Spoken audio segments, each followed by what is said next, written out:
নমস্কাৰ বন্ধু বান্ধৱীসকল, আমাৰ সকলোৰে মৰমৰ অভিনেতা কিশোৰ দাসৰ এটা নতুন খবৰলৈ ভিডিঅ'টো আপোনালোকৰ মাজলৈ আগবঢ়ালোঁ।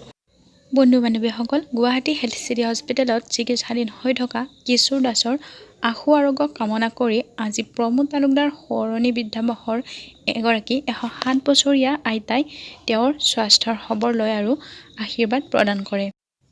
হেল্থ চিটি হস্পিটেলত ভৰ্তি হৈ থকা কিশোৰ দাসৰ উন্নত চিকিৎসাৰ বাবে আইতাগৰাকীৰ লগতে প্ৰমোদ তালুকদাৰ সোঁৱৰণী বৃদ্ধাবাসৰ তৰফৰ পৰা ৫,০০০ টকা কিশোৰ দাসৰ মাতৃৰ হাতত অৰ্পণ কৰে আৰু তেওঁৰ মাতৃক কিশোৰ সোনকালে সুস্থ হৈ উঠিব বুলি ভগৱানৰ ওচৰত প্ৰাৰ্থনা কৰি মনত সাহস প্ৰদান কৰে।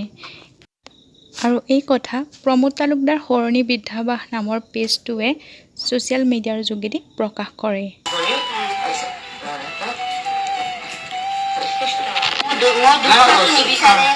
কি কৰিবা আৰু হেৰি ভগৱানক খাতিবা, তেওঁৰ ওপৰতহে কথা। আজি তোমাৰ নিজৰ যিহেতু তেওঁহে চিন্তা নকৰিবা, ৰাতিপুৱা গধূলি ভগৱানক প্ৰাৰ্থনা কৰিবা আৰু ভাল হৈ যাব। আজিকালি এইবোৰ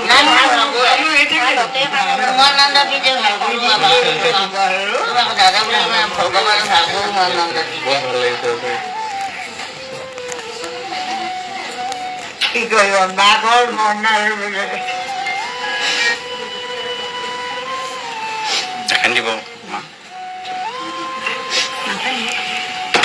ভাল হ'ব দিয়ক, ভাল হ'ব চব।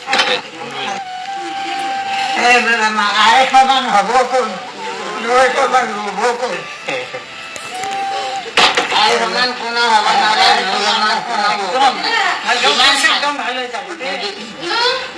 মই খবৰ কৰি থাকিম, মই আকৌ আহিম। আশ্ৰমত গোসাঁই ঘৰ আছে ন,